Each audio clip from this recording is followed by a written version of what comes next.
A plus one divided A equal to হলে মনে রাখতে হবে যে এ স্কোয়ার প্লাস ওয়ান ডিভাইডেড এ স্কোয়ার সমান কত হবে 2। এ কিউব প্লাস ওয়ান ডিভাইডেড এ কিউব সমান কত 2।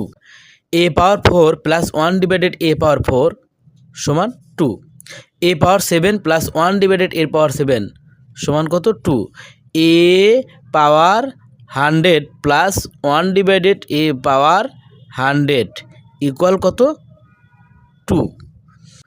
অর্থাৎ এর উপর আমরা যত পাওয়ার দিই এবং ওয়ান ডিভাইডেড এর উপর যত পাওয়ার দিই অ্যান্সার কত হবে 2ই হবে। এর কারণ কি? এর কারণ হচ্ছে এখানে দেওয়া আছে কত এ প্লাস ওয়ান ডিভাইডেড এ সমান কত 2।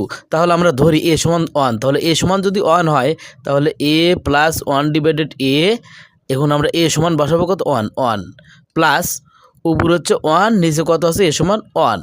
এইবার আমরা যদি লিখি 1 প্লাস এই 1 আর 1 1 কাটাকাটি করলে কত হয় 1 হয়, অর্থাৎ 1 আর 1 যোগ করলে কত হয় 2 হয়।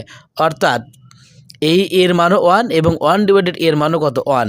সুতরাং আমরা বলতে পারি যে এর উপর পাওয়ার যত দিই এবং এ প্লাস 1 এর উপর পাওয়ার যত দিই না কেন অ্যান্সার কত হবে? অ্যান্সার হবে 2।